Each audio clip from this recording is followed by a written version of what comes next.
옆에 계신 분과 함께 인사하겠습니다. 주님의 이름으로 사랑합니다.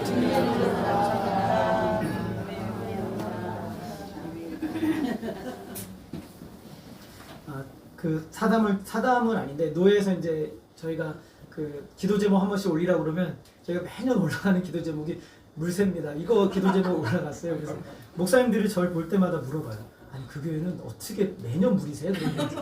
그러게 말입니다. 우리 김민재 집사님이 하시는 말씀, 물이 이렇게 막 크니까 얼마나 하나님 부어주시려고. 그래서 노예 갈 때마다 목사님 장로님들이 물어보세요. 어떻게 그 교회는 성도들이 안 떠나? 이렇게 물어보더라고요. 그래서 아니 주변에 작은 교회들이 비 오면 물 새면 교회들이 떠난대요. 왜냐면 성도들이 물 맞기 싫어서. 근데 그래서 저희 교회 분들은 모르겠다고 저도 잘. 하나님이 하시는 일이라고. 그래서 이번에도 기도 제목 올리라고 해서 또 기도 제목 올렸어요. 물이 더 많이 샌다고. 그랬더니 전도하라고 그 티슈를 1000개를 선물로 주셨어요. 그래서 여러분 이제 전도하셔서 여기 물새도 오는 교회, 물이 새니까 오는 교회. 네. 아멘. 네. 우리가 이제 안디옥 교회를 이제 좀 살펴보려고 하는데요. 안디옥 교회는 좀 특별한 교회이고 의미 있는 교회입니다. 스데반이 이제 순교한 이후에 예루살렘 교회 성도들이 다 흩어졌잖아요. 다 흩어져서 여기저기 복음을 전했어요. 그 중에 베니게와 구브로, 안디옥까지 이르러서 복음을 전했는데 유대인들에게만 복음을 전했거든요. 그러다가 몇몇 사람, 구브로와 구레네 몇 사람이 안디옥에 있는 이방인들에게 한번 복음을 전해봤어요. 그랬더니 이들이 예수를 믿게 되는 역사가 일어나게 된 것이죠. 근데 얼마나 예수를 많이 믿었는지 사람들이 굉장히 많이 몰려들기 시작한 거예요. 교회로 이방인들이. 그래서 이제 예루살렘 교회에서 이게 무슨 일인가 싶어서 바나바를 파송을 합니다. 그 혹시 이상한 거 아니야? 그래서 이제 바나바를 파송을 해서 보니까 하나님의 은혜가 너무 충만한 거예요. 이 이방인 교회가. 그래서 바나바가 열심히 하나님의 말씀을 전하자 성도들이 더 늘었어요. 혼자 감당할 수가 없으니까 다소에 있었던 10년 동안 다소에 있었던 사울을 데리고 와요. 그래서 1년 동안 열심히 하나님 말씀을 가르쳐서 교회가 성장한 교회. 그래서 그 교회 성도들을 처음으로 성경에서 그리스도인이라고 불렀던 교회가 안디옥 교회예요. 그래서 굉장히 의미 있는 교회죠. 얼마나 신앙이 좋았으면 사람들이 볼 때 야 너는 그리스도 예수님을 닮았구나 라고 할 정도로 굉장히 좋은 교회였단 말이죠. 그래서 오늘 우리가 이 말씀을 좀 살펴보면서 안디옥 교회가 어떻게 했길래 그렇게 신앙의 복음의 전초기지가 되고 그리고 그리스도인이라고 불릴 정도로 참 훌륭한 교회였을까 살펴보려고 합니다. 첫 번째 우리가 말씀해 보게 되면 이 안디옥 교회는 굉장히 다양한 사람들이 모였어요. 우리 1절 한번 다시 한번 읽어볼까요? 1절 예, 다음 1절 한번 읽어보겠습니다. 시작. 안디옥 교회에 선지자들과 교사들이 있으니 곧 바나바와 회를 하는 시몬과 구레네 사람 루기오와 분봉왕 헤롯의 젖동생 마나임과 및 사울이라. 그리고 사람들이 많이 이름이 등장하죠. 근데 이 사람들이 누군지 아는 사람 바나바하고 우리 사울밖에 몰라요. 그죠? 그래서 이제 바나바는 이 안디옥 교회의 주도적인 역할을 감당했던 목사님이죠. 바나바도 목사님이고 다 목사님이라고 생각하시면 돼요. 바나바는 원래 레위인이에요. 그래서 구약의 레위인은 구별된 사람이고 굉장히 하나님께서 특별하게 하나님을 위해서 사용하기로 부르셨던 사람들이 레위인이죠.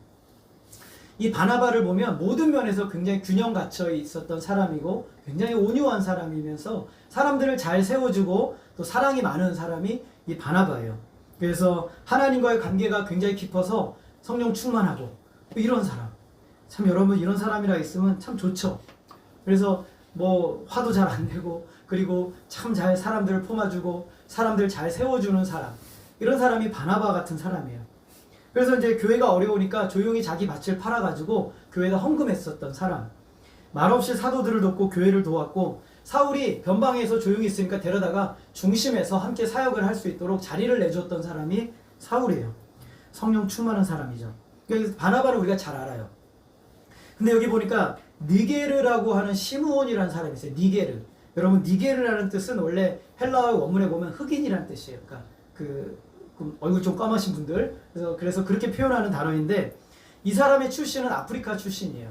아프리카 출신인 것이 분명하죠. 근데 아프리카 출신은요, 그 당시나 지금이나 그렇게 인정 못 받는 그런 사람들이에요. 근데 이 사람이 예수를 믿고 교회에 들어와서 뭐가 됐냐면 지도자가 된 거예요. 그러니까 귀한 일꾼이 된 거죠. 아마 장로님? 아마 그 정도 된 거예요. 굉장히 멋있는 일이죠. 누구라도 들어와서 하나님 앞에 성령 충만하고 하나님의 사명을 감당하면 일꾼이 될 수 있는 거예요. 큰 은혜를 받았죠. 그 다음에 이제 구레네 사람 루기오라는 사람이 나와요.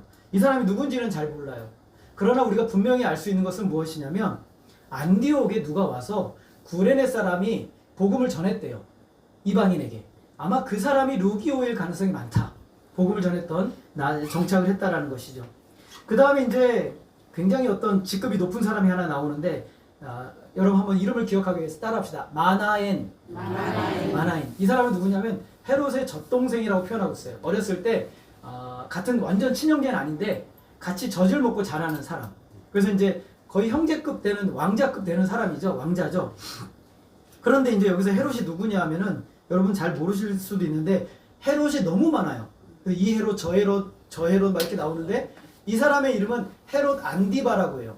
근데 이 사람이 누구를 죽였냐면 그 세례 요한을 죽였어요. 세례 요한을 목을 잘라서 소반에 담아다가 자기 딸에게 주었던 사람이 이 헤롯 안디바라는 사람이죠.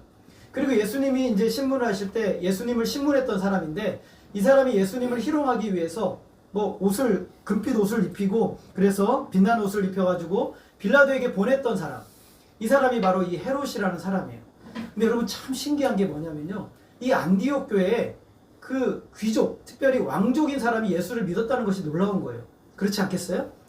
그러니까 이 사람이 헤롯과 자랄 때는 똑같이 자라다가 헤롯은 악의 축이 되었고 그리고 이 마나에는 어떤 사람이 됐어요? 작은 교회, 지방 교회의 영적인 지도자가 됐던 거예요. 이런 거 보면 참 너무 놀라우죠. 우리가 자랄 때는 같은 한솥밥 먹고 자라가다가 커서는 전혀 다른 사람이 되는 경우들이 많아요. 한 사람은 하나님의 나라의 원수가 되고 한 사람은 하나님 나라의 영광을 위해서 드려지는 귀한 인물이 되었다라는 것을 볼 수가 있어요. 얼마나 이 마나에는 복받은 사람이에요. 왕족으로 살면서 자기의 명예와 영광을 누릴 수 있지만 다 포기하고 와서 안디옥에 와서 성도들을 가르치는 사람이 됐다라는 거죠. 참 놀라운 일이죠. 여러분 우리가 좋은 환경이 사람을 만드는 게 아니에요. 우리가 맹모 삼천지교라고 맹자가 자기 아들 교육시키려고 뭐 이사 다니면서 뭐 자연을 양육했다고 그러는데 그런다고 사람이 달라지는 게 아니에요. 환경이 나쁘고 환경이 어렵다고 하더라도 누구에게 붙들리면? 하나님에게 붙들리면 그 인생이 저기 비참한 곳에 있다 할지라도 이렇게 빛나는 마나인과 같은 인생을 살아갈 수 있다는 것을 우리가 알 수가 있어요. 우리가 어린 자녀들을 키우면 요즘은 뭐 집안에 아이들이 하나밖에 없고 많아요 둘인데 우리 3명이거든요. 우리가 이제 혜인이까지 복귀해가지고 5명이 앉아서 밥을 먹다 보면 저는 마음속으로 이렇게 기도를 해요. 이 아이들의 미래는 내 손에 달린 게 아니에요. 하나님 손에 달렸기 때문에 하나님 붙들어 주셔야 돼요. 이 아이들 중에서 정말 하나님 영광에서 드려지는 아이들이 있을 수 있겠지만 또 그러지 못할 수도 있거든요. 그러니까 부모가 자녀들을 위해서 얼마나 많이 기도하고 우리 주일학교 아이들을 위해서 여러분이 얼마나 많이 기도해야 되는지 몰라요. 이 자녀들의 미래는 하나님 손에 있는 거예요. 여러분 믿으시죠? 그러니까 우리 부모가 기도하지 않을 수 없어요. 자녀들을 위해서 쉬지 말고 기도해야 되는 거예요. 자 이렇게 그리고 사울은 어떤 사람이에요? 바리새인 중에 바리새인이고 가말리엘이 엄격한 훈련을 받은 아주 수제잖아요. 그리고 율법에 정통했고 지식 수준은 엄청나죠. 로마의 시민권을 가진 사람이에요. 이렇게 5명이 모였어요. 어벤져스죠. 5명이 모여서 이 교회를 다스리는 각양각색의 사람이 모여서 어떻게 보면요. 사람이라는 게 우리가 끼리끼리 모여요. 예를 들어서 내가 유대인이면 너도 유대인. 내가 제가 예를 들어서 뭐 공부를 잘해서 그럼 공부 잘하는 사람. 내가 좀 예뻐 그럼 예쁜 사람. 막 서로 이렇게 모인단 말이죠. 근데 안디옥 교회는 아니에요. 왕족도 있었고요. 그리고 아프리카 사람도 있었고요. 그리고 율법에 정통한 사람도 있었고요. 바나바 같은 레위인 출신인 사람도 있었단 말이죠. 이런 사람들이 모여서 안디옥 교회의 지도자들이 됐단 말이죠. 교회는 나와 똑같은 사람만 있어야 된다라고 말해서는 안 돼요. 교회는 다양한 사람들이 모여서 하나님 나라를 일궈가는 공동체가 교회란 말이죠. 안디옥 교회 지도자들이 팀이 그랬어요. 우리 예수양기 교회도 그래요. 저와 우리 박명자 전사님과 또 김민정 선교사님 오셨어요. 함께 우리가 교회를 일궈 나가는 거예요. 취향도 다르고 생각도 다르고 자라난 배경도 다 달라요. 그러나 복음이 주는 놀라운 능력은요. 이들을 성령 안에서 하나로 묶는 거예요. 하나님이 하시는 일을 묶는 것이죠. 이게 얼마나 신비롭고 놀라운 일인지 몰라요. 저와 전사님, 김민정 선교사님, 우리 권사님들, 안수 집사님들 교사들 다 다르지만 우리가 믿음 안에 한 공동체를 세워서 이뤄나가는 거예요. 여러분 지금 하나님이 어떤 일을 이루실지 모르잖아요. 이들을 통해서 주일학교가 그리고 중고등부가 청년부가 하나하나 세워져 나가 5년, 10년 후에 어떤 모습으로 우리 교회가 세워질지는 우리는 알 수가 없는 거란 말이죠. 그런데 중요한 것은 교회에 다양한 사람들이 함께 모여서 복음의 신비를 전하고 나눌 수 있는 그런 공동체, 안디옥 교회, 예수향기 교회 같은 교회가 되어야 한다라는 것을 오늘 말씀이 보여주는 거죠. 이게 바로 복음의 능력이에요. 이들이 뭘 했을까요? 우리 1절을 다시 보면 안디옥 교회에 선지자들과 교사들이 있으니 라고 하면서 그들의 직분을 표현하고 있어요. 여러분 아까 말했던 5명이 뭐 하는 사람이었다는 거예요? 선지자고 교사였다라는 것을 이야기하는 거예요. 선지자 하면 여러분 우리가 구약 성경이 많이 생각이 나잖아요. 구약에서 선지자들이 했던 두 가지 중요한 사역이 있어요. 하나는 앞으로 되어질 일에 대해서 하나님 말씀으로 미리 예언하는 것이고, 두 번째는 하나님의 말씀을 전해주는 거예요. 하나님이 주신 말씀을 백성들에게 전하는 일을 선지자들이 해요. 그래서 선지자들을 예언자라고 말을 해요. 그런데 신약에 오면서 이게 좀 바뀌어요. 이제는 어떠냐면 예수님이 이 땅에 오셨어요. 오셨기 때문에 하나님의 구약의 말씀이 성취되어서 이 땅에 말씀이 우리에게 주어졌단 말이죠. 그래서 이제는 선지자, 예언자라는 그런 특징이 뭐냐면 하나님의 말씀을 전하는 거예요. 하나님 말씀을 가르쳐서 지켜 행하도록 하는 그 일을 예언적인 사역이라고 하는 거예요. 마태복음 11장 13절에 보면 예수님께서 이렇게 말씀하셨어요. 모든 선지자와 율법이 예언한 것은 누구까지라는 거예요? 요한까지다. 세례 요한까지이고 그 이후에는 이미 주신 말씀을 가지고 가르쳐서 지키고 행하게 하는 일을 우리는 예언적인 사역이다. 하나님의 말씀을 가지고 하는 사역이다. 그러면 예언이라는 건 뭐냐면 하나님의 말씀을 저처럼 여러분에게 선포하는 거예요. 전하고 증거하고 가르치는 모든 일들이 예언적인 사역인 것이죠. 자, 그럼 안디옥 교회 지도자들을 선지자와 교사라고 한다면 무슨 일을 했는지가 보여져요. 자, 선지자는 예언보다는 말씀을 선포하는 것이죠.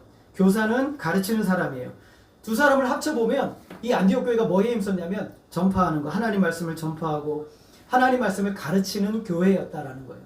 하나님 말씀을 전파하고 가르치는 것이 하나님이 기뻐하시는 일이죠. 여러분 안디옥 교회를 시작하면서 바나바가 사울을 데리고 와서 했던 일이 있어요. 하나님의 말씀을 계속 가르쳤어요.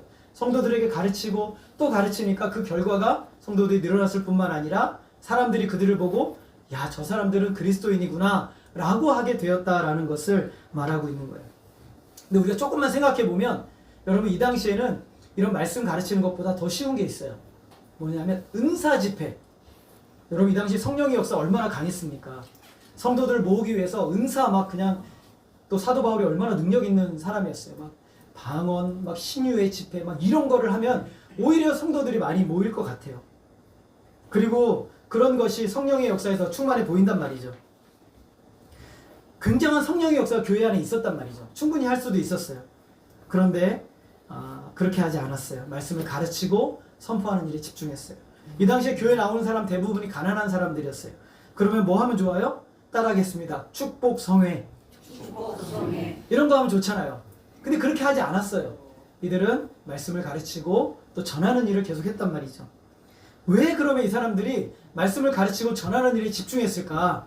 이유가 있어요. 우리 마태복음 28장 18절 한번 같이 읽어보겠습니다. 같이 읽겠습니다. 시작. 모두 민족을 제자로 삼아 아버지와 아들과 성령의 이름으로 세례를 베풀고 내가 너희에게 분부한 모든 것을 가르쳐 지키게 하라. 여러분 예수님이 제자들에게 뭘 명령하셨어요? 너희 가서 성령 집회해라. 너희들 축복성회 해라. 이렇게 말씀하셨어요? 뭐 하라고 그랬어요? 가르쳐서 지키게 하라. 뭐를? 내가 너희에게 분부한 모든 것을 가르쳐 지키게 하라라고 주님이 마지막 남기신 마지막 유언이에요. 이게. 그리고 이것이 마지막 하나님이 우리에게 성도들에게 주신 사명이란 말이죠. 그러면 우리가 제일 힘쓰고 애써야 될 게 뭐냐면 주님이 분부하신 모든 것을 가르쳐서 지키게 하는 일이에요. 이게 바로 교회의 사명이에요. 이걸 안 하면 교회가 아닌 거예요. 하나님 말씀을 안 가르치고 하나님 말씀을 바르게 증거하지 않으면요, 교회가 아닌 거예요. 왜냐하면 누가 명령하셨기 때문에요? 예수님이 명령하셨어요. 끝까지. 예수님이 마지막에 하늘로 승천하시기 전에 제자들에게 명령하신 마지막 우리 주님의 명령이 바로 이거예요. 그럼 교회는 다른 걸 붙들어서는 안 되는 거예요. 하나님 말씀을 전해야 되는 것이죠. 그래서 안디옥 교회 성도들은요, 안디옥 교회 지도자들은 예수님의 말씀을 그대로 적용한 거예요. 아, 가르쳐서 지키게 해야 되겠다. 못 알아들어도 계속 가르치고 또 전하고, 언제까지요? 따라하겠습니다. 알아들을 때까지, 이해할 때까지. 예, 그렇게 계속 하는 거예요. 이게 우리의 사명이에요. 우리는 특별한 게, 근데 여러분 놀라운 역사가 있어요. 하나님 말씀을 가르치고 하나님 말씀을 전하잖아요. 거기서 성령의 역사가 일어나요. 성령은 말씀을 통해 일하세요. 사람을 변화시키는 역사가 일어나고 우리의 삶을 지배하고 이끌어가고 우리의 삶에서 말씀을 통한 삶의 흔적들이 나타나게 되고 거기서 말씀이 성취되는 역사들을 경험하게 되는 거예요. 왜냐하면 말씀은 살아있거든요. 우리가 지난 시간에 살펴봤던 말씀 중에 24절을 보면 이렇게 말씀하고 있어요. 우리 같이 한번 읽어보겠습니다. 시작. 여러분, 사람들이 부흥했어요 라고 말하지 않고 뭐가 흥황했대요? 하나님의 말씀. 말씀을 사람들이 붙들고 살아가는데 그 말씀이 사람들을 지배하고 다스리는 그 삶의 변화의 역사들이 흥황하게 일어났어요. 곳곳에서, 직장에서, 가정에서, 삶의 자리에서 말씀이 그들의 삶에서 역사하고 경험되는 것을 경험했다라는 것을 흥황했다라고 표현하는 거예요. 그래서 신약교회 가운데 가장 이상적인 교회는 안디옥 교회라고 할 수 있어요. 잘 가르치고 잘 지도하는 은사들을 가진 지도자들을 가지고 있어요. 그래서 믿음이 견고하고 흔들리지 않고 균형이 있었어요. 하나님의 뜻에 굉장히 예민하고 민감했어요. 그걸 어떻게 할 수 있어요? 세 번째, 이들이 영적으로 결속이 되어 있었다라는 거예요. 우리 한번 2절을 다시 한번 읽어볼까요? 2절 같이 한번 읽겠습니다. 시작. 주를 섬겨 기사에게 성령이 이르시되 내가 불러 시는 일을 위하여 바나바와 사울을 따로 세우라 하시니. 여러분, 이 5명의 지도자들이 뭘 하고 있었어요?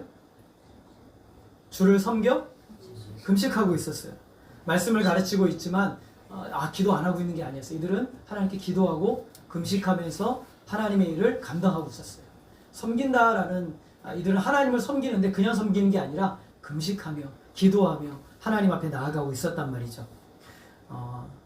교회를 섬기면서 금식했어요. 3절을 보면 이렇게 말하고 있어요. 이에 금식하며 기도하고 두 사람에게 안수하고 보내니라. 하나님 앞에 철저하게 묻고 하나님과 동행하며 살아가고 있었어요. 이들은 주님을 섬기면서 기도하면서 성령의 은혜를 깊이 경험하는 아주 좋은 교회였어요. 이것을 영적 결속이라고 부르는 거예요. 5명의 지도자가 하나가 되어서 하나님 말씀 앞에 깨어있고 기도 앞에 깨어있고 영적으로 그들이 맞았어요. 함께 있었단 말이죠. 합심해서 감당했어요. 각자 다른 배경과 다른 삶을 살아갔지만 하나님의 영 안에서는, 하나님의 부르심과 하나님의 영적인 은혜 안에서는 하나가 되는 이런 역사가 이 안디옥 교회에 있었단 말이죠. 여러분, 사도행전 곳곳에 보면 합심해서 기도했다는 얘기가 굉장히 많이 나와요. 1장을 보면 120명이 합심해서 기도했죠. 2장에 보면 오순절 성령이 임할 때 말씀을 들으며 그들이 기도합니다. 성령 충만을 받고 나중에 교회가 더 확장되죠. 기도에 더 힘쓰고 애써요. 4장에서 감옥에 갇혔다가 풀려난 베드로와 요한을 중간에 두고 성도들이 한 목소리로 찬양과 합심의 기도를 해요. 땅이 진동하면서 성령의 충만함을 받게 돼요. 10장에서 고넬료 집안 사람들이 기도할 때 성령이 임하세요. 12장에서 베드로가 옥에 갇혔을 때 밤새도록 성도들이 기도하고 있었어요. 13장에 오니까 안디옥 교회 지도자들이 하나가 되어 금식하며 기도하는 역사가 일어나요. 함께 예배하고 함께 섬기고 함께 성령 안에서 기도하는 역사들이 이들 안에 있었단 말이죠. 우리가 아무리 의견들이 있고 문제가 있다 할지라도 우리가 하나님의 성령 안에서 함께 기도하고 함께 예배하고 함께 섬기고 함께 교제할 때 그 안에서 해결 안 되는 문제들이 해결되고 영적인 역사들이 보여지는 거예요. 인간 사이에 우리가 잘못하면 인간적인 방법으로 해결하려고 하면 상처받고 문제가 생기지만 성령 안에서 교제하고 성령 안에서 우리가 기도하고 성령 안에서 예배하고 성령 안에서 섬기게 되면 그 안에서 열매가 나타나는 거예요. 근데 이 안디옥 교회는 이런 성령의 결속, 영적인 결속이 아주 충만했던 교회예요. 그들이 뭘 할 때마다 기도로 시작하고 그리고 준비할 때마다 기도로 준비하고 우리 옛날에 우리 한참 오래전에 그 교회 성도들 특징이 있었어요. 우리 권사님, 집사님들은요, 뭐 하려고 그러면 기도부터 시작하고 이렇게 시작을 했어요. 항상. 뭐 예를 들어서 주방 일을 한다 그러면 자 기도부터 시작하고 자 같이 기도하고 또 주방 일하고 우리 옛날에 목사님들도 기도로 말씀 준비 시작하고 그 다음에 말씀 준비 끝난 다음 또 기도하고 이거는 이제 우리 목회자들이 항상 그렇게 해요. 뿐만 아니라 여러분들도 무슨 일을 할 때마다 하나님께 기도하고 하나님 앞에 모든 일을 감당할 때 하나님이 하시는 거예요. 우리가 무슨 일을 시작할 때 잘 되겠지? 아니요. 하나님이 이끄셔야 되는 거예요. 이미 길이 확실하게 보여져도요. 하나님이 길을 내셔야 되는 거예요. 기도로 시작하고 준비하고 이 과정이 하나님에 대한 신뢰고 의뢰예요. 하나님이 너무 기뻐하시는 일이죠. 그러자 한 사람처럼 일체감을 가지고 충성하는 역사가 교회 안에 일어난 것이죠. 그래서 안디옥 교회의 네 번째 특징은 순종이에요. 하나님의 뜻이 분명하다고 했을 때 조건과 상황을 생각하지 않고 순종하는 거예요. 왜냐하면 이제 주인이 누구예요? 주님이시잖아요. 여러분 삶의 주인이 누구세요? 주님이시죠? 여러분 믿으세요? 여러분 짜증난 것도 참을 수 있어요. 왜냐하면 거기에 두신 분이 하나님이시잖아요. 오늘 이렇게 이런 어려운 환경에 두신 분도 하나님이시잖아요. 그죠? 다 보라고. 하나님 보라고. 나중에 여러분 가장 좋은 곳에 가서 영원토록 사실 건데 이 땅에서 고생하고 수고하는 거 내가 천국을 소망하게 만들어주는 하나님의 방법이죠. 그래서 이들은 주님이 자신들의 주인이기 때문에 하나님께 순종했어요. 2절을 우리 다시 한번 볼게요. 2절 같이 한번 읽어보겠습니다. 시작. 주를 섬겨 금식할 때 성령이 이르시되 내가 불러 시키는 일을 위하여 바나바와 사울을 따로 세우라 하시니. 여기서 섬기다라는 단어는 굉장히 독특한 단어인데 구약에서 레위인들, 제사장들이 성막이나 성전에서 섬길 때 쓰는 단어가 이 섬기다라는 단어예요. 이건 그냥 일한다는 뜻이 아닙니다. 그래서 하나님을 섬길 때 쓰는 단어가 바로 이 단어예요. 그러면 이들이 섬기는데 하나님을 섬기는 거예요. 예배를 위해서도 섬기고 그리고 식사를 위해서도 섬기고 뭘 섬기는데 전부 다 어떤 섬김이에요? 세상의 섬김과 구별되어 있는 섬김. 세상에서 일하고 그런 개념이 아니라 주님을 위해서 섬기는 삶으로 그들이 금식하면서 나갔다는 거예요. 그래서 하나님을 예배하는 일을 위해서 하나님을 위해서 섬기는 사람, 설교, 찬양, 악기, 지금으로 말하면 주방 식사, 교사들 다 포함하는 거예요. 이들이 정말 하나님 진지한 마음으로 하나님을 섬기며 순종했어요. 이들은 모든 일을 주님을 섬기는 마음으로 감당했던 것이죠. 그들이 주를 섬길 때 성령께서 특별한 말씀을 주세요. 따라하겠습니다. 내가 불러 시키는 일을 위하여 세우라. 여기서 중요한 표현이 뭐냐면 내가 불러 시키는 일이에요. 우리 한번 따라하겠습니다. 내가 불러 시키는 일. 여러분 주님을 섬기는 사람 어떤 사람이에요? 주님이 불러 시키는 일을 감당하는 사람이 섬기는 사람인 거예요. 그러니까 안디옥 교회 성도의 특징은 뭐냐면 주님이 나를 불러서 여기에 일하라고 나를 두셨다라는 그런 확신이 있었던 사람이죠. 그러니까 성령께서 또 말하는 거예요. 야, 내가 불러 시키는 사람을 또 세워라. 이들은 알아들었던 거예요. 이 말씀이 무슨 말인지 알아들었던 거예요. 여러분 모두는 다 하나님이 여러분을 불러서 시키는 일을 위하여 세워진 자인 줄 믿으시기 바랍니다. 아멘. 주님이 불러 시키는 일을 위해 드려지는 인생이에요. 그러니까 주님의 뜻에 순종하는 사람은 어디를 가든지 어떤 일을 하든지 여전히 주님을 섬기는 사람이에요. 나를 불러서 지금 여기에 두신 거예요. 아멘. 나를 불러서 직장에 잠깐 두신 거예요. 아멘. 나를 불러서 여러분 일하는 데 두신 거예요. 때로는 거기가 어딘지 몰라요. 그러나 거기를 불러서 거기에 두신 거예요. 그러면 거기에 시키시는 일이 있는 거예요. 그게 소명이에요. 그걸 소명이라고 하는 거예요. 그러니까 안디옥 교회 성도들은 이 소명의식에 붙들려 살았어요. 자기를 불러서 직장에 갖다 놓으면 자기를 불러 시키는 일을 감당하는 거예요. 자기를 불러서 가정에 갖다 놓으면 가정에서 섬기는 일을 감당했던 사람인 것이죠.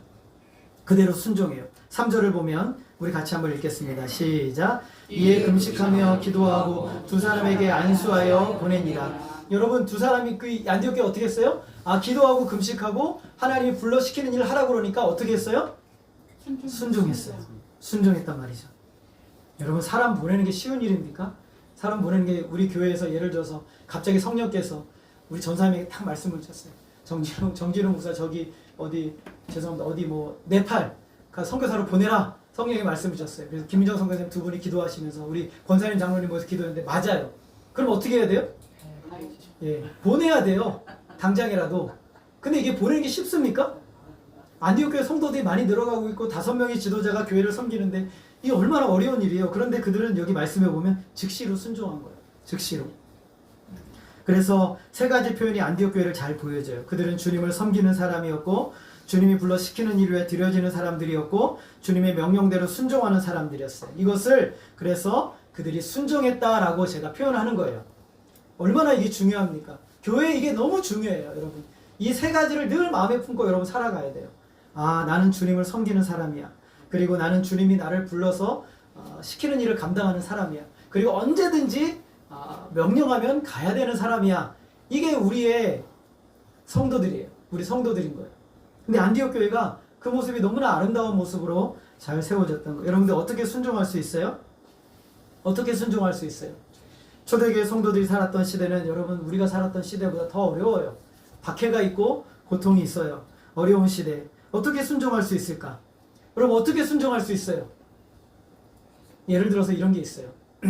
제가 민복기사님한테 죄송합니다. 민복기사님한테 저기 지금부터 100m를 전력 질주해서 달려가세요. 달려가서 거기 가면 1억이 있어요. 여기 있으면 시원하게 있을 거고 달려가서 전력 질주해서 1억이 있어요. 찾아오세요.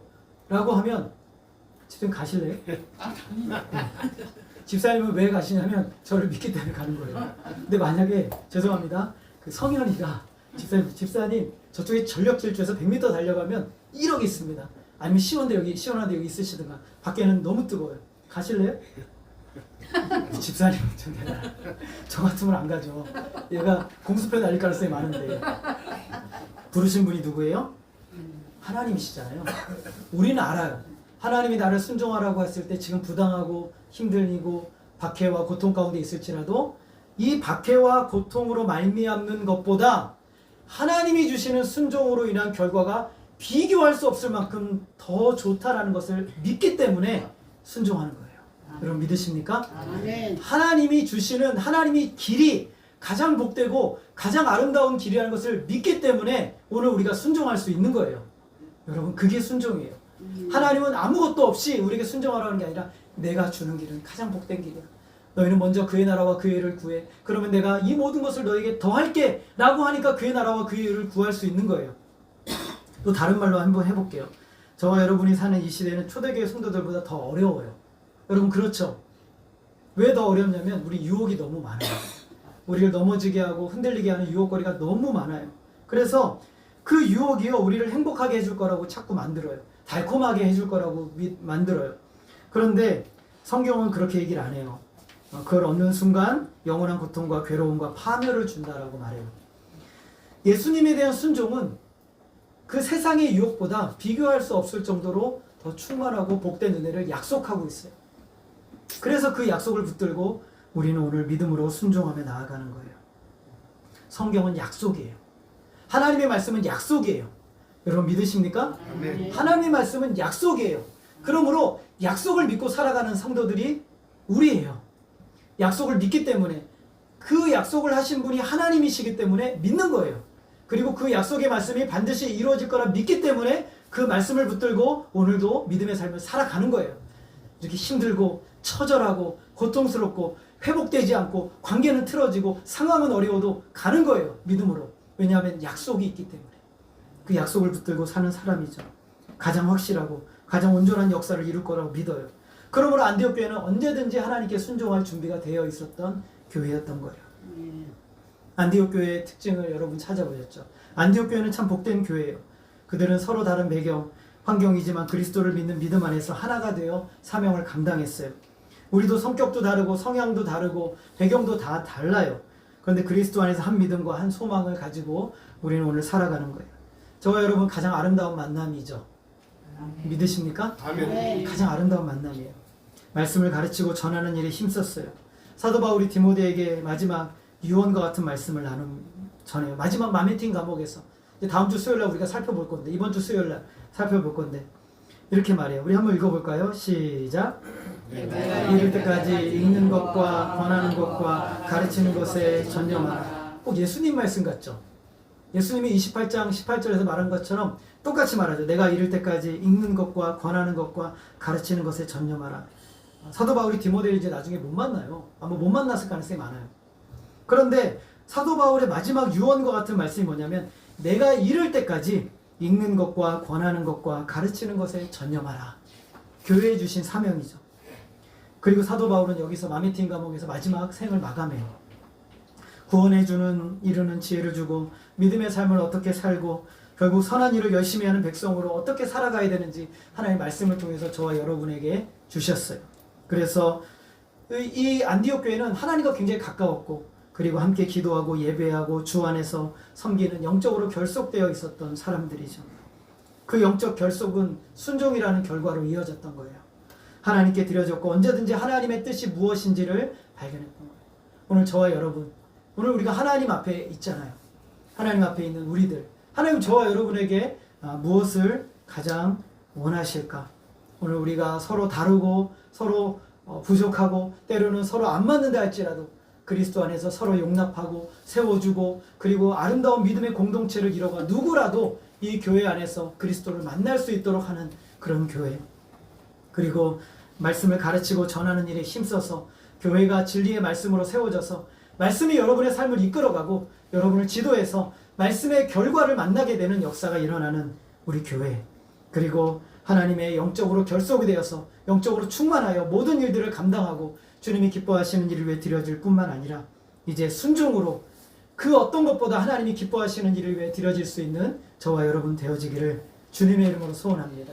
그래서 오늘 교회를 통해 주시고자 하시는 하나님의 영광스러운 메시지가 여러분에게 들려지고 안디옥 교회와 같이 이제 수많은 선교의 거점, 이 선교의 거점에 대해서 1차, 2차, 3차 선교 여행을 떠나 선교의 그 거점이 되는 역사가 일어났던 것처럼 우리 예수향기 교회가, 그리고 여러분이 이 선교의 동력이 되고 대를 이어서 여러분과 여러분의 자녀들이 이 교회를 통해서 선교의 역사를 이루고 복음의 역사를 이루는 은혜의 역사가 일어나기를 주님의 이름으로 소원합니다.